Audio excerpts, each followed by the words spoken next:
Estamos aqui na Estação da Cultura com o Ricardo Miller Kautzmann, ele que é filho da dona Maria Eunice Kautzmann, eficana, uma das fundadoras da EFICA, e que também tem uma história na literatura e na educação de Montenegro.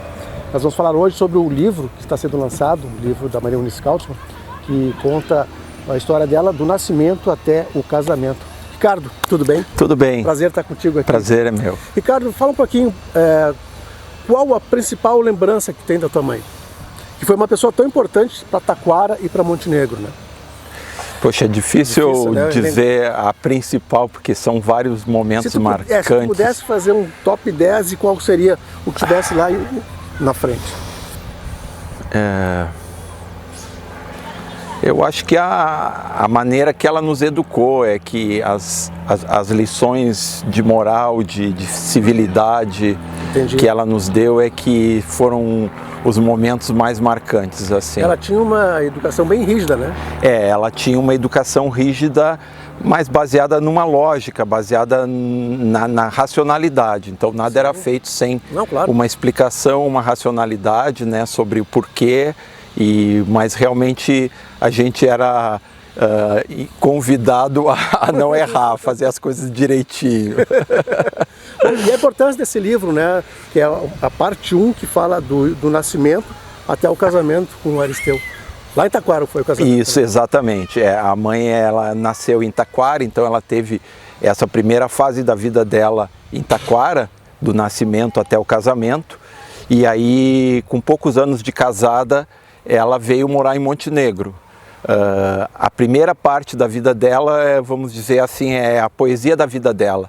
Entendi. É a parte lúdica em que ela viveu junto com 16 irmãos, pai e mãe, e a empregada, filha de escravos, mas que era uma empregada, a Narda, e no casarão. Então, essa parte lúdica, essa parte da fantasia, que inspirou ela na segunda parte da vida a concretude das realizações literárias, de história, etc.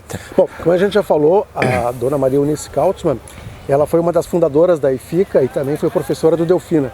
O Ricardo morou muito tempo aqui em Montenegro. Quais lembranças tu tem aqui de Montenegro, Ricardo? Porque tu estudou basicamente aqui, depois foi para Porto Alegre, né? Eu tenho muita lembrança do Delfina Dias Ferraz, que foi a minha escola primária, naquele momento em que a gente estava na ditadura das formações de escola na frente do colégio, do hino, daquela formação antes de entrar, que a gente achava até legal, assim, havia sempre um comprometimento de organização e tal.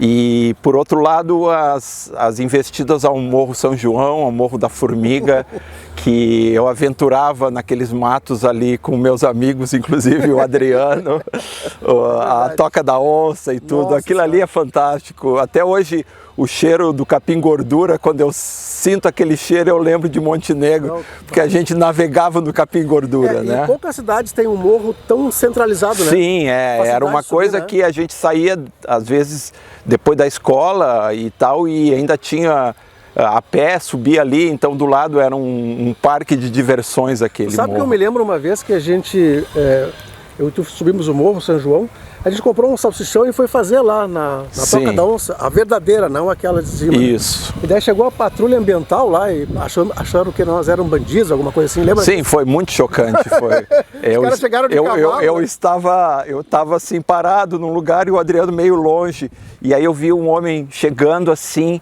e que era um policial, identifiquei, e quando eu vi ele mirou a arma para mim assim, e eu só tive o que dizer, Adriano. E o Adriano fantasticamente conhecia pessoalmente o policial e disse o nome dele, aí fulano, aí desmanchou a situação, porque ele estava procurando um bandido foragido no morro. Sim, né? Exatamente, nós com a maior inocência lá. Nós lá, mas ia ser difícil de explicar, ele estava com a arma mirada para mim. Legal, Ricardo, foi um prazer bater esse papo contigo aqui. Poxa, nós vamos conversar com teus irmãos também. Tá bom, então. A gente ficou muito feliz com o lançamento desse livro, né, que conta parte da história, depois vai vir um segundo. Né? E a gente fez questão de lançar ele primeiramente em Montenegro, porque é a cidade em que eu vim para cá com 6 meses de idade, então eu me sinto um montenegrino de coração. Passei minha infância aqui, conheci minhas primeiras memórias, quando eu já tive, já estava o Adriano na minha vida. Então, essa é a cidade do meu coração. Tá bom, querido. Feito. Valeu, obrigado. Tá? De nada.